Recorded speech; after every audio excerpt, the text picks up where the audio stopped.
봅시다. 일단 숙제 해왔죠? 네. 여러분들이 어쩌면 호기심에 질문일 수도 있는데 뭐 작년 수능 끝나고도 사실 말이 많았던 질문이죠. 말이 많았던 질문이고 실제로 오답률도 높았어요. 이 질문에서 좀 속된 말로 다들 개박살 났죠. 여기 박살 나는 애들 보이는 거 같아요? 이게 지금 오답률을 체크해보면 이번 문제 같은 경우에 67.4%가 틀렸고요. 언매 기준입니다. 화장은 더 낮아요.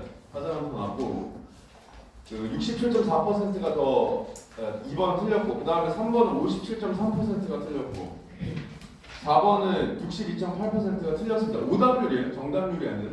아시겠죠? 그래서 실제로 이 세트에서 애들이 좀 많이 어려움을 느꼈던 것 같은데 일단 지문이 어려운 건 맞아요. 네, 지문이 어려운 건 맞습니다. 근데 이게 너네들한테 사실 이런 얘기하면 너네들 입장에서는 기분 나쁘게 생각할 수도 있겠지만 작년 사실 시험이 끝난 다음에 수업을 들은 애들이 이제 수능 끝나고 찾아오잖아요. 그죠? 그러면 이 지문 같은 경우에는 좀 반응이 갈렸던 지문이기도 해요. 쉬웠다는 애들도 있어요. 이게 쉬웠다는 애들도 있어요. 사실 엄밀히 말하면 걔네들은 지문이 쉬운 게 아니라 문제가 쉬웠던 거죠. 이게 답을 고르는 게 어려웠냐? 하면 나는 개인적으로 그렇지 않다고 생각하거든요. 무슨 말이냐면 얘가 왜 어렵냐면 기본적으로 철학 지문은 여러분들이 받아들이는 마음가짐 자체를 어떻게 생각을 해야 되냐? 일반적인 인문사회 지문이랑 달라요. 철학 지문 얘기 잠깐 합시다. 철학 질문 같은 경우에 특정 학자의 생각을 여러분들한테 이야기하는 거죠. 특정 학자의 생각을 여러분들한테 이야기하는 겁니다. 그럼 학자가 나오면 이 학자의 주장이 있고 근거가 있겠죠.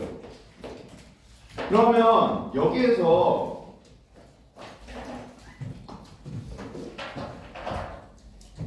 얘는 이해가 불가능하다. 당연한 거예요. 왜? 얘 생각이잖아요. 그죠? 얘 생각이야, 이건. 얘 생각이야. 이거는 이해하려고 하면 안 돼. 얘는 어떻게 해야 돼? 수용해야 돼. 받아들여야 돼. 아, 얘는 이렇게 생각하는구나. 받아들여야 돼. 왜? 내 생각이 아니잖아. 근데 이제 철학적으로 어려워하는 애들이 기본적으로 어떤 사고방식을 가지고 있냐면 팔짱을 끼고 보는 거죠. 한번 떠들어봐. 나는 그렇게 생각 안 하는데? 이렇게 읽기 시작하면 당황하죠. 무슨 말이냐? 왜 그러냐면 철학지문의 핵심은 사실 수용에 있는 게 아니라 어디에 있냐? 여기에 있거든요. 그러니까 이게 주장을 수용하려면 근거가 주장을 어떻게 뒷받침하는지에 대한 타당성을 이해해야 돼. 아니면 주장을 통해 파생되는 사례나 다른 생각들을 이해해야 돼. 여기가 되는 게 결국 철학 지문에서 핵심입니다. 근데 얘가 안 되면 당연히 당황하죠. 왜냐면 내 생각으로 바라보게 되거든요. 무슨 말인지 알겠죠? 그래서 나는 애들한테 좀 과장해서는 뭐라고까지 얘기하냐면 철학 지문은 과학기술 지문이랑 비슷하다 라고까지 얘기해요. 무슨 말이냐면 과학기술도 수용의 영역이 많죠. 그러니까 예를 들어서 과학 원리 같은 거 우리가 글을 통해 이해할 수 있는 게 아닙니다. 내가 뭐 수업 시간에 여러 번 예로 들었던 예시 중에 하나지만 질량이 큰 물체가 중력의 영향을 크게 받아요. 그러면 이 내용을 지문을 통해 이해하는 게 아닙니다. 이건 그냥 원리예요. 그죠? 얘는 수용이란 말이에요. 받아들여야 돼요, 그냥. 그죠? 그러면 철학에 얘도 마찬가지야. 이렇게 생각한데 얘가 그러면 그건 일단 수용이야. 만약에 뒤에 근거를 통해 얘를 이해해야 되면 근거를 통해 얘를 이해하면 되고요. 주장을 통해 어떤 내용들을 펼치면 그 내용을 수용한 내용을 통해 이해하는 거예요. 무슨 말인지 아시겠죠? 따라서 처음 나올 때부터 팔짱 끼고 비판적으로 수용하면 안 됩니다. 애초에 우리가 글을 읽고 있는 건 설득하는 글을 읽는 게 아니에요.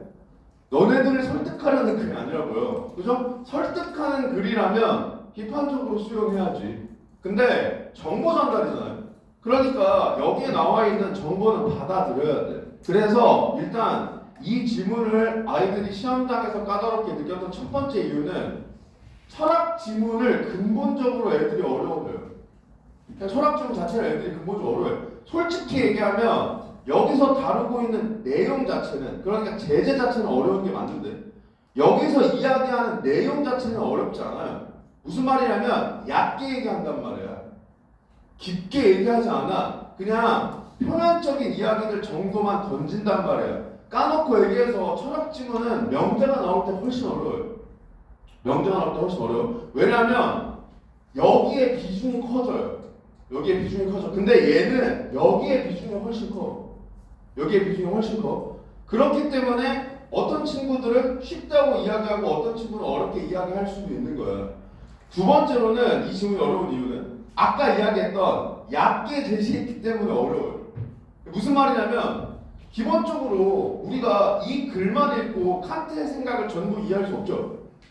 아니 칸트가 쓴 책이 몇 권인데 무슨 말인지 알겠죠? 근데 여기서는 텍스트 양의 한계가 있잖아. 시험장에서 출제할 수 있는 텍스트의 양은 한계가 있죠. 너네들한테 책 한 권 주고 읽고 풀라고 할 수 없잖아. 그죠? 그러니까 정보가 얕기 때문에 전부 이해할 수 없어요. 얘의 영역이 크다 이 말이야. 무슨 말인지 알겠죠? 그러니까 어떤 친구들은 어렵다고 그러냐? 이해하려고 붙잡고 있는 애들이 어렵다고 해. 무슨 말이냐면 내가 너네들한테 공부할 때는 100% 이해하려고 노력하라고 했죠. 그러니까 지금 현 상황은 너네들이 어렵다고 생각하고 와야 정상이다. 알겠죠? 이거를 계속해서 고민하고 이해하려고 노력했으면 아니 도대체 뭔 말이야? 이거를 계속해서 고민한 상태에서 아 정확히 무슨 말인지 모르겠는데 라는 상태로 오는 게 정상이야. 근데 시험장에서 공부할 때랑 똑같이 하면 바보야. 왜냐면 시험은 시간 제한이 있잖아요. 그죠? 시간 내에 풀어야 돼. 그러면 내가 너네들 수업 시간에 설명할 때도 강조하는 것 중에 하나가 뭐예요? 이해가 안 되면 빨리 체크하고 넘어가야 돼. 그냥 시험장에선. 왜? 얘를 영어로 풀 수 없단 말이에요. 얘가 오답률이 높은 이유 중에 하나가 내 생각이야. 이거는 이게 독서 마지막 질문이었죠. 작년 수능 기준으로 사실 오답률이 제일 높은 건 열팽창 질문에 있었어요. 그 이상한 그림 나오는 문제 있잖아. 걔가 오답률은 제일 높았어. 작년 수능 기준으로는. 근데 사실 열팽창 지문도 그렇고 그 법 지문도 그렇고 두 지문 다 여러분들이 그 두 지문이 유독 어렵다고 느끼진 않았을 가능성이 높아요. 내 생각엔 그래. 왜냐면 기존의 평가원이 내던 트렌드에서 크게 벗어나지 않았거든요. 근데 작년에도 그랬고 재작년에도 그렇고 최근에 인문 지문이 사실 어렵게 나온 적이 없어요. 그래서 인문 지문은 대부분 주는 거였어. 뭐 플로리드 정보 조합도 그렇고. 근데 얘는 시험장에서 특히 여기 엄매 친구들 있을 텐데 작년에 엄매가 어려웠다고들 하죠. 어려웠다고들 하죠. 근데 솔직히 까놓고 얘기하면 모르겠어요. 사실 여러분들 모르겠지만 내 주전공은 문법이거든요. 내 주전공이 문법이기 때문에 그럴지 모르겠지만 작년 수능 문법 언매에서 어려운 내용을 물었다고 나는 생각하진 않아. 나는 생각하지 않아. 특히 뭐 지문형 가지고도 말 많던데 지문형은 정말 기본적인 걸 물어본 거예요. 지문형은 너네들한테 뭘 물어본 거냐면 그냥 의문을 물은 거거든요. 그거. 무슨 말이냐면 의문이 소리죠. 그러니까 문자랑 소리 구별해라 이게 전부인데 거기에 중국어가 껴있으니까 어려워 보인다 뿐이지. 뭐 잠깐 딴 얘기로 빠졌는데 언매가 어렵다고 느끼고 거기서 시간을 많이 썼다? 그럼 독서에서 쪼들렸겠죠. 독서에서 쪼들렸겠죠. 근데 얘가 마지막 질문이죠. 이때 시간에 쫓겨서 좋겠다 하고 빨리 훑어읽은 애들이 오히려 먹었다고요. 무슨 말인지 알겠죠? 완벽하게 이해하려고 하지 않고 수용하면서 학자 여러 명 나오면 뭐 해야 돼? 분류해야 되죠? 분류 위주로 읽은 애들 그런 애들이 답은 맞췄다 이 말이야. 끝나고 머리에 남은 건 없겠지만 그거 뭔 내용인지 몰라요. 근데 아무튼 답은 이거예요. 이렇게 푼 애들이 점수는 먹었을 수 있다 이거야. 그러니까 시험장에서 여러분들이 모든 걸 완벽하게 이해하려고 하면 안 됩니다. 공부할 땐 모든 걸 완벽하게 이해하려고 해야 돼. 왜 두 개가 다르냐? 목적이 달라요. 그죠? 우리가 공부할 때 목적은 뭐야? 독해력 향상이죠. 여기에 목적이 있어요. 그러니까 독해력을 향상시킬 수 있는 방향으로 공부해야 돼. 그러려면 이해하려고 노력해야 돼. 근데 시험장에서의 목적은 뭐야? 점수야. 무조건 점수야. 그죠? 시험장에서 막말로 너네들한테 자, 오늘 꿈에서 답을 알려줄게. 내일 수능에서 이대로만 마킹해. 라고 해서 뭐 신적인 존재야. 고전 수능처럼. 내려와서 너네들한테 답을 다 알려줬어요. 그러면 나는 독해력을 향상시키기 위해서 지문을 보는 건데 이걸 받아들일 수 없지. 이렇게 안 할 거잖아. 그래서 그거 받아서 다 마피해서도 다 맞힐 거잖아. 목적이 다른데 같은 방향으로 읽으면 안 돼. 선생님 그러면 시험장에서 안 할 짓을 공부할 때 왜 해요? 시험장에서의 이해도를 최대한 높이기 위해서 그런 거예요. 무슨 말인지 알겠죠? 내가 선생님한테부터 나한테 들었던 애들 알겠지만 너네들한테 맨날 하는 얘기가 뭐니? 안타깝지만 여러분들이 열심히 한다고 해서 수능 시험장에서 모든 지문이 100% 이해될 거란 보장은 없어요. 그냥 하는 거야. 그냥 하는 거야. 그냥 일단 수능 시험장에 들어가기 전까지 내 할 수 있는 한 최선을 다 하고 그리고 시험장에 들어가려고 하는 거라고. 무슨 말인지 알겠죠? 그래서 공부할 때는 100% 이해하라고 하는 거예요. 근데 시험장에서는 이해 안 되면 빨리 넘어가야 돼. 막말로 이해가 안 되면 이 지문을 버려야지. 무슨 말인지 알겠죠? 그게 시험장에서의 사고 방식이든 목적이 달라지면 전략도 달라지는 거야. 당연한 거예요. 무슨 말인지 알겠죠? 그래서 오늘 너네들한테 당연히 우리는 이제 독해력 향상의 목적이니까 얘에 대해서도 이해하려고 노력할 겁니다. 여러분들을 이해시키려고 나도 노력을 할 건데 근데 얘는 쭉 읽고 쭉 풀지 않을 거야. 쭉 읽고 쭉 풀지 않을 거야. 내가 우선반 때도 마지막 시간에 문제를 통해 지문 접근하는 걸 알려줬었죠. 그리고 나는 실제로 문제 풀 때도 그렇게 한다고 했죠.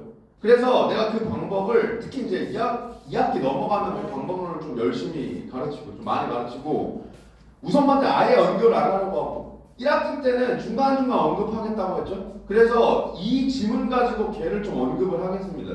사실 뭐 특별한 방법이 있는 건 아니야. 화작 친구들은 화작에서 연습하던 걸 독서에서 쓰는 걸 오늘 보는 겁니다. 그래서 우리가 이 글을 읽는 목적이 뭐예요? 문제풀이입니다. 시험장 상황을 가정하는 거예요. 시험장 상황에서 이 글을 읽는 목적은 이 세트의 할당조에는 문제를 맞히기 위해 읽는 거예요. 그죠? 그러면 이 지문에서 반드시 이해해야 할 정보는 뭐예요? 문제에서 묻는 정보입니다. 근데 문제에서 뭘 묻는지 문제를 안 읽고 알 수 있어? 없어? 없죠. 그러니까 문제를 먼저 읽는다.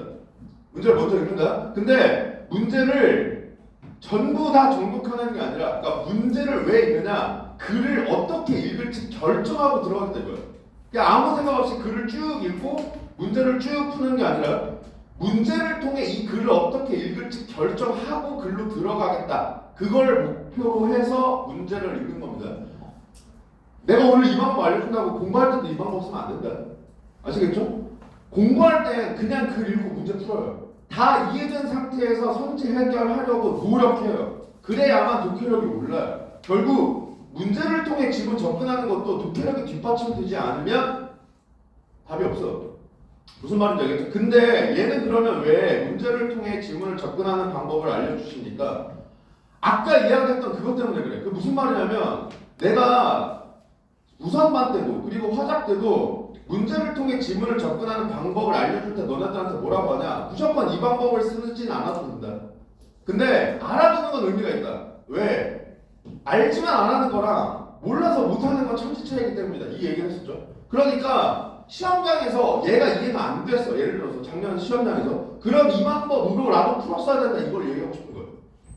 왜냐하면 시험장에서의 목적은 얘를 이해하는 게 아니야. 시험장에서의 목적은 답을 맞히는 거예요.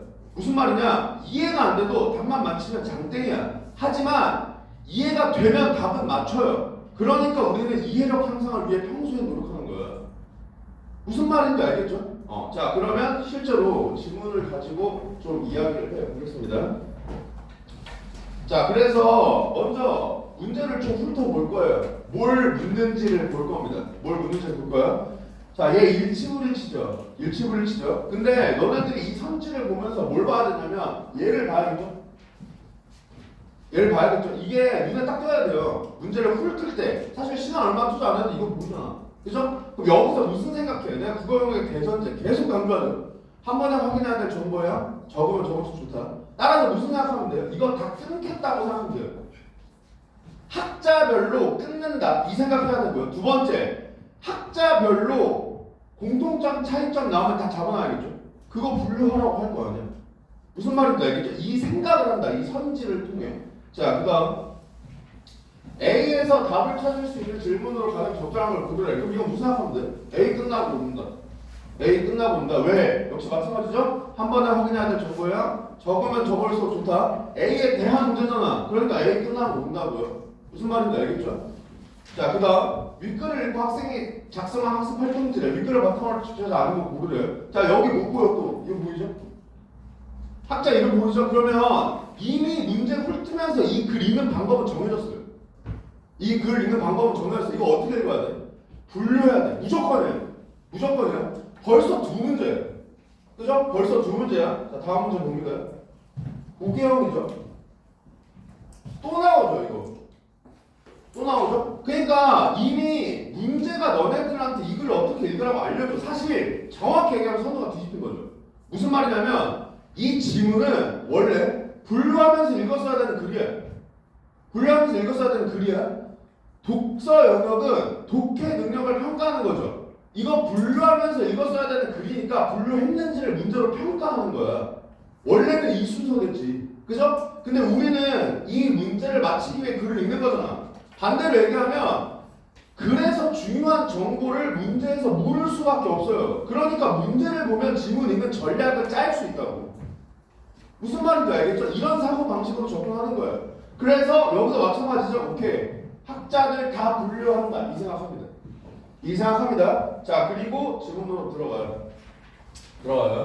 자, 철학에서 특정한 개인으로서의 인간을 인격, 그중 나를 자아라고 한다. 자, 첫 문장부터 정의해.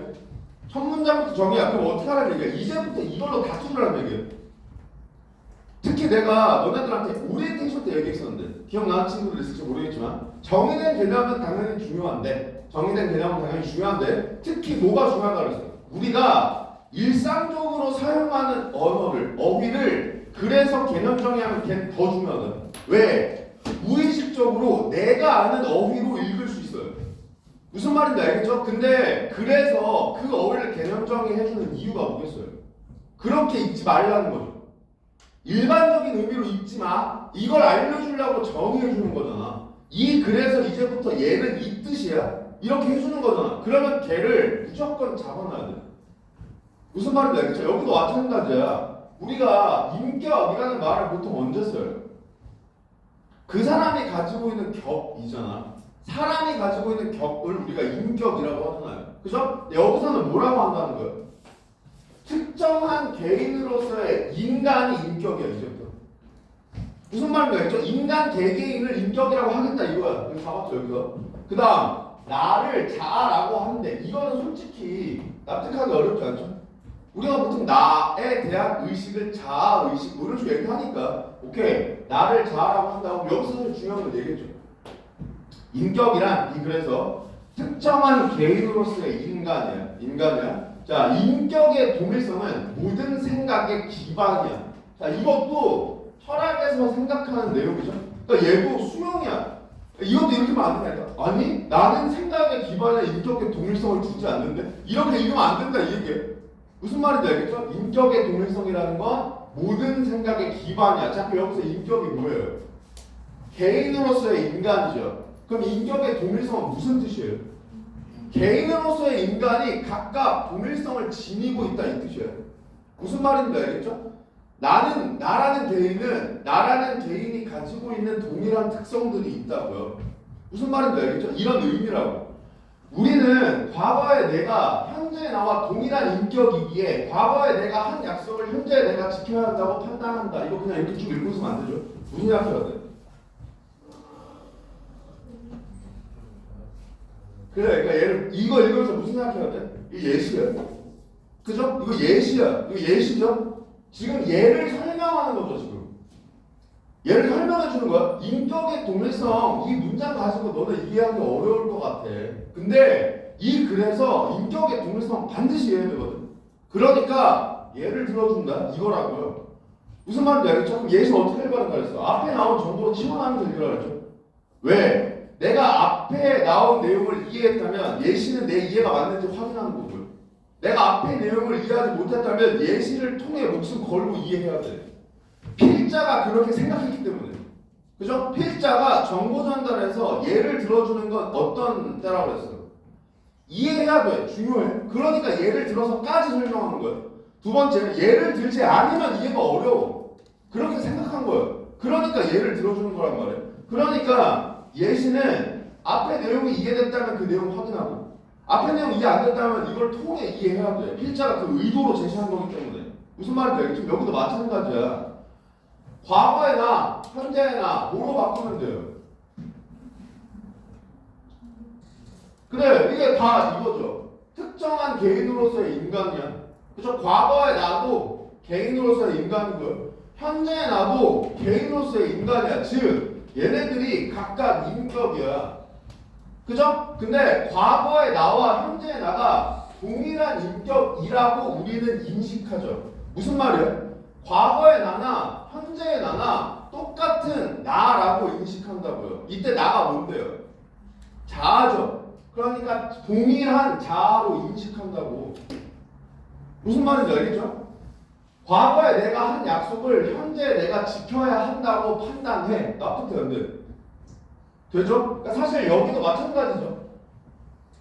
얘도 정확히 얘기하면 이걸 이야기하기 위한 근거 중 하나야. 그죠? 얘를 통해 이게 무슨 말인지 너네들한테 설명하려고 하는 거잖아. 그죠? 그러면 여기도 지금 우리 일반적인 생각으로 수용이 충분히 가능한 예시니까 인격의 동일성이라는 걸 이러니까 얘기한 거구나. 과거의 나나 현재의 나나 동일한 인격, 동일한 개인이라고 생각하는 거 그런 걸 이야기하는 거구나 라고 생각하면 된다고. 무슨 말인지 알겠죠? 칸트 이전까지 아까 학자 분류하려고 마음 먹었죠? 칸트 이전 처음 나옵니다. 인격의 동일성을 설명하는 유력한 견해는 자 그러면 이거를 이 말이 정확히 무슨 뜻인지 모르겠으면 이 예시 갖다 붙이라고요. 무슨 말인지 알겠죠? 과거의 나나 현재의 나나 동일하다고 생각하는 거 그거에 대한 근거, 견해, 생각은 생각하는 나인 영혼이 자 이거 개념이죠. 그러니까 여기서는 이제부터 영혼은 생각하는 나야. 무슨 말인지 알겠죠? 소울이 아니라고요. 스피릿이 아니라고. 그래서 영혼은 생각하는 나야. 이제 무조건 이렇게 정의했잖아. 그죠? 생각하는 나인 영혼이 단일한 주관으로서 시간의 흐름 속에 지속한다는 거래요. 무슨 말인지 나부터 연대. 뭔 말이에요? 지금 봐라. 인격의 동일성을 설명하는 견해가 이거라고 하죠. 이게 실제 시험장에서 여기를 읽었다고 생각해 봅시다. 그러면 얘가 이해가 안 되면 무슨 생각을 해야 될까요? 그래, 얘를 떠올려야 돼. 여기에 갖다 붙이려고 해야 돼. 이 예시는. 그죠? 그러니까 이걸 이해하기 위해 얘를 끌고 와야겠다고 생각해야 돼. 무슨 말인지 알겠죠? 자, 이것도 생각 못해요. 그러면 그냥 밑줄 쳐야 된다고. 이게 뭔 말인지 몰라도 그냥 이 문제에다 밑줄을 쳐야 된다고. 무슨 말인지 시험장에서. 그러니까 여기서 이야기하는 건 이거죠. 과거에 나가 있어요. 현재에 나가 있죠. 이 새끼가 약속했어. 근데 내가 그걸 지키려고 한단 말이야. 그죠? 왜 지키는데요? 그러니까 그거를 어떻게 설명한다는 거예요? 영혼이라는 게 있어. 근데 얘가 시간의 흐름 속에 이게 시간의 흐름이잖아. 시간의 흐름 속에 단일한 주관으로 존재해. 그러니까 무슨 말이야? 과거의 나도 영혼, 현재의 나도 영혼이 주관한다고. 무슨 말인지 알겠죠? 그러니까 결국 얘네 둘은 같은 거죠. 둘 다 이 영혼에 의해서 한 거니까 판단을. 무슨 말인지 알겠죠? 이렇게 설명한다는 거예요. 근데 여기서 주관은 인식의 주체를 가리키면 자 다시 개념 정리한다. 그죠? 그러니까 이제부터 주관은 내 생각이 아니야. 우리가 일반적으로 주관을 그렇게 생각하잖아. 그러니까 주관이라는 건 자기의 생각, 자기의 관점 이 이야기를 이야기하죠? 근데 이 글에서는 아니야. 이 글에서는 주관은 뭐야? 인식 주체야. 자 그럼 어떻게 해야 돼? 얘 다시 읽어야 돼. 왜? 나는 너네들도 아마 그랬겠지만 나는 여기를 읽을 때 어떻게 읽었냐? 영혼이 단일한 주관으로서 뭔가 스스로 판단하는 거, 이렇게 딱 주체적으로 관점을 바라보는 거, 시선을 바라보는 그게 단일하다는 뜻인가 보다라고 했는데 단일한 주관이 무슨 뜻이에요? 그러면 단일한 인식 주체가 뜻이죠. 그러니까 인식 주체가 단일하게 영혼으로 존재한다는 거야. 그러니까 과거의 나도 인식 주체는 뭐야? 영혼이야. 현재 나도 인식 주체는 뭐야? 영혼이야. 그러니까 과거의 나와 현재의 나는 같다고요. 무슨 말인지 알겠죠? 이렇게 생각했다 이거야. 그럼 인식은 뭐야? 알기래요. 그러니까 안다는 거야. 무슨 말인지 아시겠죠? 이 뜻이야. 자, 그러면 이 이후에 이제 칸트로 넘어가죠. 여기서 끊는다고요, 그냥. 여기서 끊어요. 끊고 뭐 봐요? 칸트 이전 물어본 선지를 간다. 아까 어디서 봤냐? 보기 문제에서 봤어요. 그죠? 보기 문제에서 봤어. 그러니까 여기만 봐, 여기만. 왜냐면 실제로 시험장에서 이렇게 판단한다는 걸 보여주려고 일부러 잘라놓은 거예요. 다른 거 보지 말고 여기를 보면 된다 이 얘기야. 왜냐면 문제를 통해 잡아놨잖아. 이걸 잡아놨단 말이야. 그러면 칸트 이전 끝났고 칸트로 넘어갔네? 그럼 여기서 이 선지를 바로 봅니다. 근데 여기에 보기가 딸려있죠. 자, 이거는 가나형도 마찬가지인데. 가나형도 나는 이렇게 접근하라고 하거든요. 가나형에도 보기 문제가 있는데 가나형 보기 문제는 보통 가나를 다 물어보죠. 그러면 원칙은 이거예요. 원래 풀라는 건 이거예요. 가를 읽어요. 그 다음 나를 읽어요. 근데 주제통합적 읽기이기 때문에 가나를 통합해서 읽어요. 그리고 보기를 읽어요. 그래서 선지 판단해요. 이거야 원래 의도는. 근데 그냥 딱 생각해도 복잡하죠. 그러니까 한 번에 확인해야 될 정보의 양을 최소화할 건데 어떻게 하냐? 가를 읽어요. 그 다음 보기 문제에 선지를 훑어요. 내 머릿속엔 가에 대한 정보밖에 없죠. 선지 훑으면서 지금 내가 판단할 수 있는 선지를 잡아요. 그럼 걔네들은 가로 판단하라는 선지죠. 그리고 나서 가로 판단할 수 있는 내용을 판단해요. 판단 안 되는 건 어디 있어야 돼? 보기에 있어야 되죠. 그 내용을 보기에서 확인해요. 이렇게 접근하는 게 사고의 방향은 효율적이에요. 무슨 말인지 알겠죠? 얘가 비슷해. 왜냐하면 얘는 지문 내에서 우리가 다 찢을 거니까. 그래서 어떻게 하는 거냐? 칸트 이전까지 이렇게 했던 견해에 대한 정보가 들어왔죠. 그러니까 니네 머릿속에서 이거밖에 없다고 전제하는 거예요. 얘를 처음 봤을 테니까 이 정보밖에 없어요. 그러면 내가 확인할 수 있는 것만 일단 확인하는 거예요. 그러면 칸트 이전까지 유력했던 견해에 의하면 생각하는 나의 지속만으로 제가 바꿔야죠. 뭐야? 그래. 아니 이거 한 문단 읽었는데 벌써 놓치면 이제 그 뒤에 다 망가지는 거야. 알겠지? 영혼이잖아. 그죠? 영혼의 지속만으로는 인격의 동일성을 보장하지 않는다.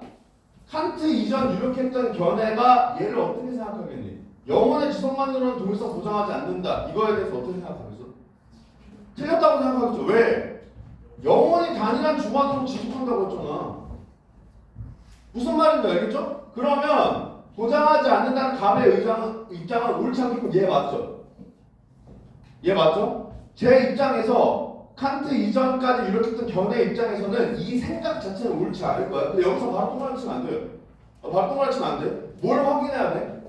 그래, 이게 갑의 입장인지 확인해야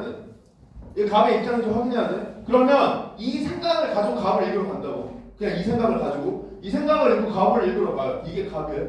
그죠? 자, 그러면 역시 앞에 보세요. 그냥 이게 너네들이 실제 시험장에서 보는 순서일 테니까 얘 보면 두뇌에서 일어나는 의식을 스캔하여 프로그램을 제한다고 상상해보자. 이런 경우에 본래 자신과 재현된 의식은 동일한 인격이 아니야. 두뇌에서 일어나는 의식은 신체 전체의 기여로 일어나는 것이기 때문이지. 즉 프로그램으로 재현된 의식은 인격일 수 없어. 생각하는 나의 지속만으로는 인격의 동일성을 보장할 수 없고. 이 문장 있죠? 그럼 끝났어요. 다 그냥 이겁니다.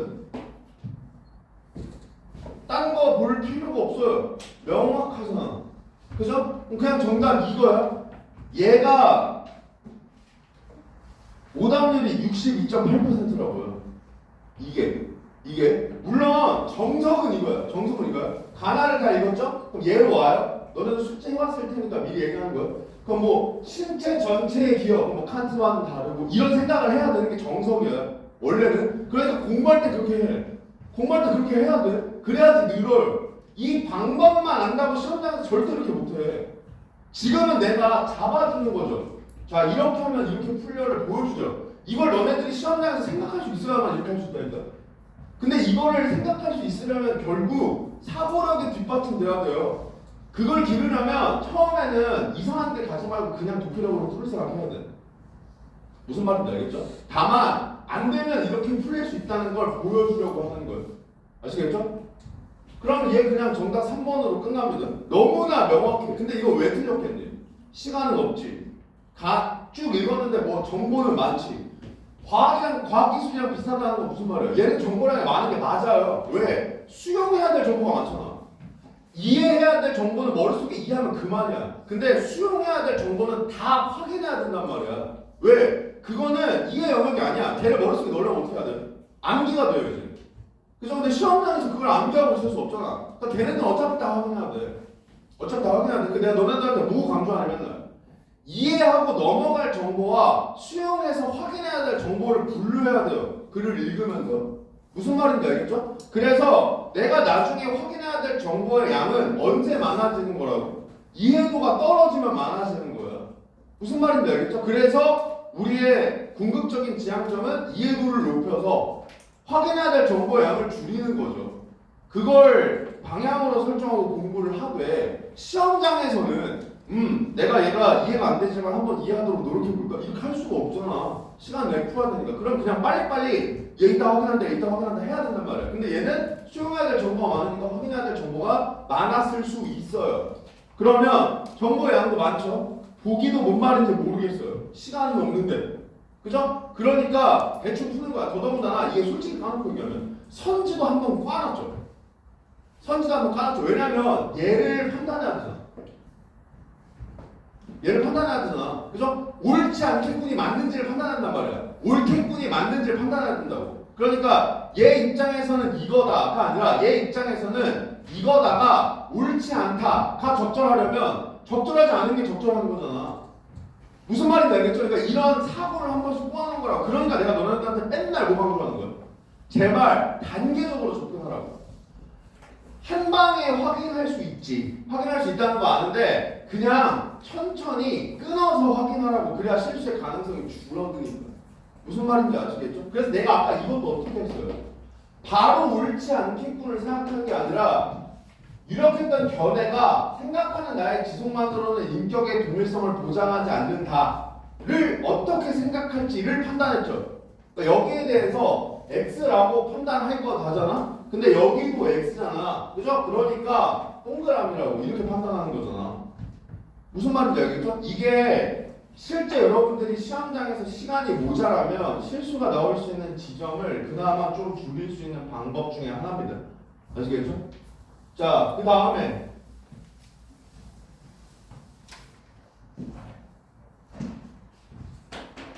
그러나 칸트는 이제 칸트 나와요. 그래서 칸트는 항상 저 현대 철학자들의 문제. 그죠?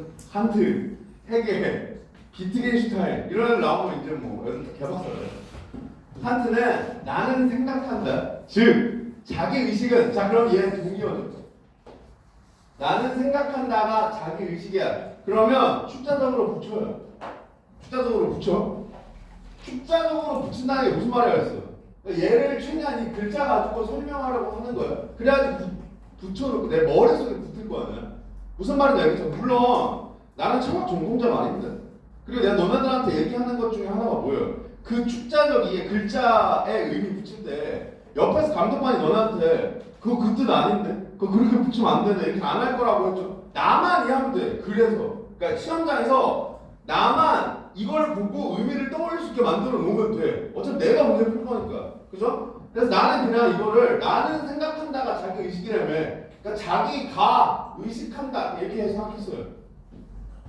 무슨 말인지 알겠죠? 아, 나는 생각한다가 자기 의식이라고 한다면 자기가 의식하는 걸 이야기하는 것 같다. 이렇게 생각을 했다고. 자기 의식은 인식이 이루어지는 것을 가능하게 하는 조건 중 하나에 불과하다고 본다. 납득도 안 돼. 납득이 안 되는 게 정상이야. 왜? 본다가 무슨 얘기야? 칸트 생각이라는 얘기야. 무슨 말인지 알겠죠? 칸트는 이렇게 생각한다는 거야. 그럼 얘는 이해가 아니라 수용이야. 무슨 말인지 알겠죠? 아, 그러니까 우리는 어떻게 하면 생각하면 돼? 나는 생각한다. 자기의식은 조건이야. 이렇게 생각하면 돼요. 무슨 말인지 알겠죠? 인식이 이루어지려면 나는 생각한다. 즉 자기의식이 조건으로 필요하다. 그걸 일단 잡아두는 거예요. 이게 칸트 생각이니까. 무슨 말인지 알겠죠? 그러한 조건 자체는 여기서 그러한이 뭐예요? 그래 자기의식. 자 여기서 왜 지식표현 속겠니? 다시 한번 환기하라 이거죠. 필자도 이렇게 생각하는 거예요. 자 다시 한번 얘기한다. 나는 생각한다. 자기의식이 조건이야. 이거 다시 한번 언급해 주는 거라고. 왜 칸트 생각이니까. 무슨 말인지 알겠죠? 조건 자체는 무언가가 실제함을 보장하지는 않아. 납득이 안 돼. 당연히 안 된다니까. 칸트 생각이라고요. 칸트 생각. 무슨 말인지 알겠죠? 이거 자체가 자기의식 자체가 실제함을 보장하지는 않는다고. 그렇기 때문에 자기의식은 생각하는 나가 단일한 주관으로서 실제로 존재한다는 거. 즉 영혼의 실제함을 보장하지 않고 납득되는데요. 얘는 돼야 돼요. 그죠? 그래 맞아. 얘는 돼야 돼요. 왜? 그렇게 해줘. 수능했으면 이걸로 이해해야 돼요. 무슨 말인지 알겠죠? 잘 생각해봐요. 작년 수능 어차피 풀었죠. 그래서 문제에서 뭘 물어봐요? 얘를 물어본다고요. 무슨 말인지 알겠죠? 이거 이해했는지를 물어본다고. 왜? 이거 수행했으면 얘는 납득이니까. 무슨 말인지 알겠지? 자기의식은 조건이야. 인식이 이루어지게 하는 조건 중 하나야. 그리고 얘는 무언가가 실제 한다는 걸 보장하지는 않아. 보장하지 않는다 그랬죠? 그러니까 영혼의 실제함도 보장하지 않아. 무슨 말인지 알겠죠? 무언가에 영혼이 들어가면 되잖아. 이해돼요? 이해돼요? 보장하지 않고 영혼이 실제할 가능성을 열어둘 뿐이야. 그게 무슨 말이에요? 실제함을 보장하지는 않지만 가능성은 인정한다 이 얘기예요. 무슨 말인지 알겠죠? 여기서 영혼이 뭐예요? 그래 생각하는 나야. 알겠죠? 자 여기까지가 내 생각에는 시험장에서 해야 되는 거예요. 시험장에서 이 정도는 해야 돼요. 이 정도는 해야 돼요. 자 근데 얘를 좀 더 깊게 설명할게요. 얘를 좀 깊게 설명할게요. 이게 무슨 말인지 생각해보자 이거예요. 생각해보자. 여기까지는 시험장에서 모두 괜찮아. 근데 우리의 목표는 사고력 향상이잖아. 그죠? 그러니까 좀 딥하게 들어가 보자 이거야. 천천히 한번 생각해보자 이거예요. 나는 생각한다. 그죠? 얘가 인식이 이루어지는 것을 가능하게 하는 조건이래요. 이게 무슨 말이에요? 나는 생각한다 라는 형식으로 이야기할 수 있을 때 인식이 이루어질 수 있다고 생각한다는 거죠. 무슨 말인지 알겠죠? 여기엔 안 나오지만 솔직히 이거 보면 못 떠올라요. 그래 데카르트의 아주 유명한 명제 있잖아. 나는 생각한다, 고로 나는 존재한다. 그거 있잖아. 그죠? 그거랑 관련된 이야기를 실제로 하는 건데 정확하게 얘기하면 데카르트 사실 까는 건 아니고 데카르트의 영향을 받은 다른 학자들을 까고 있는 거긴 한데 그건 철학사니까 너네들은 몰라도 돼요. 그 나는 생각한다 그거 얘기하는 거야. 그거 나는 생각한다 이게 있어야 인식이 이루어지는 것이 가능하다고 칸트도 생각한 거예요. 무슨 말인지 알겠죠? 일단 여기까지야. 그러한 조건 자체는 무언가가 실장을 보장하지 않아. 무슨 말이냐면 나는 생각한다의 형식으로 이야기할 수 있어야 인식이 가능한 건 맞아요. 근데 나는 생각한다라는 이 형식이 무언가가 실제한다. 여기로 이야기하면 내가 곧 영혼이다를 보장하진 않는다고요. 무슨 말인지 알겠죠? 그러니까 나는 생각한다 이렇게 이야기할 수 있어야지 내 생각이잖아. 그죠? 이게 뭐요? 예를 들어서 A라는 생각을 내가 했어요. B라는 생각을 내가 했어요. 이거 과거에 일어난 거, 이거 현재 일어났어. 그죠? 그러면 이 생각을 내가 했다라는 걸로 묶을 수 있죠. 그러면 이게 묶였을 때 사실 비로소 인식됐다고 이야기할 수 있다는 거예요. 자, 이런 거거든요. 자, 다시 한번 얘기하지만 나는 철학을 전공하지 않았기 때문에 실제 칸트가 이야기하는 거랑 조금 다를 수 있어. 나는 그냥 이 글을 통해서 너네들한테 이야기하는 거야. 나는 어떤 식으로 이해하냐면 그러니까 이런 거야. 예를 들어서 지금 실제로 뭐 국립중앙도서관 이런 데 가면 수많은 정보들이 기록되어 있겠죠. 근데 너네들은 인식하지 못하죠. 여기서 인식은 알이라고 했잖아요. 안다고 할 수 없죠. 왜? 나는 이것라고 생각한다라고 이야기할 수 없기 때문에 그래. 너네들이 그걸 인식했다, 안다고 하려면 내가 이렇게 생각한다고 이야기할 수 있어야 된다. 이 얘기예요.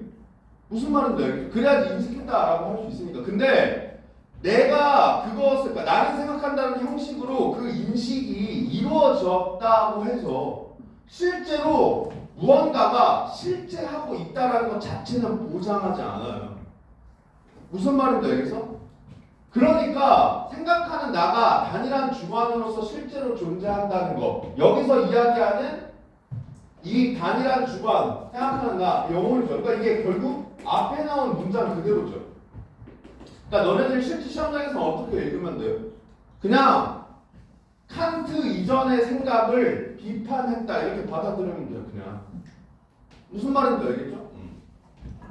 자, 그래서 영혼이 실제할 가능성 자체는, 근데 그러니까 예를 들어서 나는 생각한다를 가지고 내가 영혼이라는 게 보장되진 않아. 근데 내가 영혼일 수는 있죠. 무슨 말인지 알겠죠? 그러니까 인식을 했잖아. 나는 생각한다는 형식으로 표현해서 인식을 했단 말이에요. 그러니까 그 인식 주체가 반드시 실제한다고 보장할 수는 없어요. 근데 영혼일 수도 있지. 무슨 말인지 알겠죠? 그 뜻이라고요. 가능성을 열어둘 수 있다고. 무슨 말인지 알겠죠? 이 이야기예요. 물론 여기까지 얘기 못해도 돼. 아까도 얘기했지만 처음에 이야기했던 거 정도만 하면 돼 그냥. 자, 2를 바탕으로. 그럼 2가 뭐예요?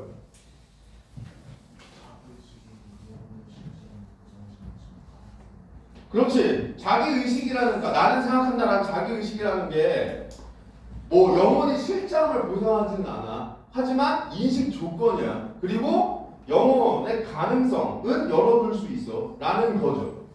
그걸 바탕으로 칸트는 영혼이 인격이다는 견해를 반박하는데요. 자, 분류해야 된다 그랬죠. 우리 아까 이미 문제를 통해서 이 글에 나와 있는 정보들을 분류할 거라고 했습니다. 분류 핵심은 뭐야? 당연히 공통점 차이점이야. 그죠? 공통점 차이점. 그래서 묶이는 부분과 달라지는 부분들을 당연히 잡아 넣어야 돼요. 그럼 여기서 반박한다고 했으니까 얘는 차이점이겠죠. 차이점 나오면 내가 무슨 생각해야 한다고 그랬어? 전엔 뭐였지 이 생각을 해야 됩니다. 무슨 말이냐면 칸트가 영혼이 인격이라는 견해를 반박한다 그랬죠. 이거 누구 생각인데요? 그래서 칸트 이전 이렇게 떠올리면 된다고. 아, 칸트 이전 반박한다고? 그러니까 앞에 나온 내용 그냥 그대로 받고 있는 거잖아. 우리 앞에서도 이 내용 잡았으니까. 칸트는 시간의 흐름 속에서 스스로의 동일성을 의식하는 것은 인격이다와 영혼이 자기의식을 한다라는 두 전제 모두 납득할 수 있다고 보지만 납득돼요? 당연히 안 된다니까요. 왜? 칸트 생각이니까. 그러니까 우리가 어떻게 받아들이면 돼? 칸트는 이걸 납득했다고 받아들인대. 무슨 말인지 알겠죠? 왜냐면 칸트 생각이잖아. 수용이라고 수용. 물론 이제 저것도 조금 이따가 좀 자세하게 설명을 해줄 건데 설명해줄 건데 시험장에서는 그냥 오케이 칸트는 얘 그다음 얘 이게 두 전제잖아. 납득했구나. 그냥 이 정도로 읽어 일단. 무슨 말인지 알겠죠? 납득했구나. 그 전제들로부터 이 두 전제죠. 영혼이 인격이다라는 결론은 도출되지 않는다고 지적한다 이거죠. 그죠? 그러니까 영혼이 인격이라는 견해를 반박하는데 어떤 식으로 반박하냐? 전제는 납득 가능하나 전제로부터 결론이 도출되지 않는다. 라고 반박한다는 거죠. 이거는 이해해야 돼. 무슨 말이냐면 이 논리 구조는 이해해야 돼요. 저 전제가 무슨 말인지는 칸트 생각이니까 납득이 안 되더라도 이 논리 구조는 이해해야 돼. 그러니까 예를 들면 이런 거죠. 지금 전제 결론 이게 가장 대표적인 게 뭐예요? 이거 정말 기본적인 논리학이니까 알아야 돼. 이 정도는 얘들아. 알겠죠? 그러니까 귀납추론, 연역추론, 유비추론 이 세 가지 당연히 알아야 된다. 이거는 중학교 때 배워요. 알겠죠? 중학교 때 배워. 고등학교 1학년 국어교과서에서 내신 문제로도 아주 많이 나오는 내용입니다. 그러니까 이미 일단 이 추론이 뭔지는 당연히 배경 지식으로 알고 있어야 돼. 전제 추론이 뭐야? 3단 논법이죠. 제일 대표적인 게 3단 논법이잖아. 3단 논법이 뭔데요?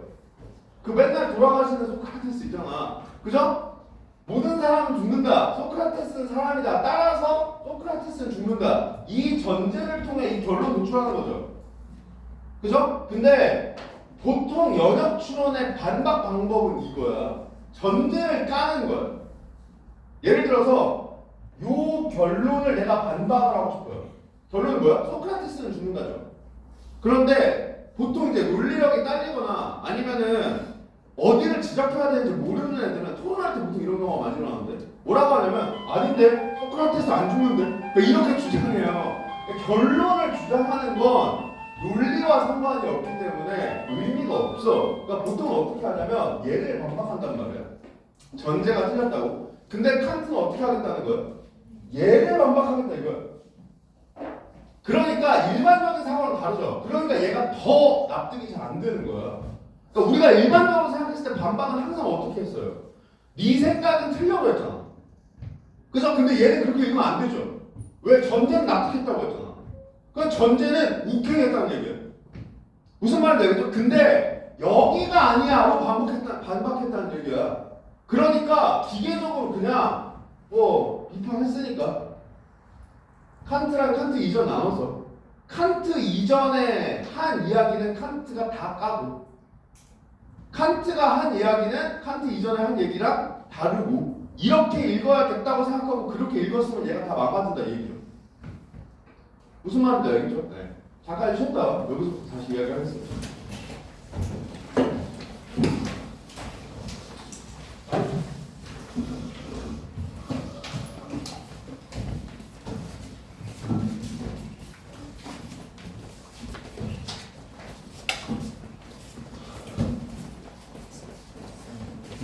저번에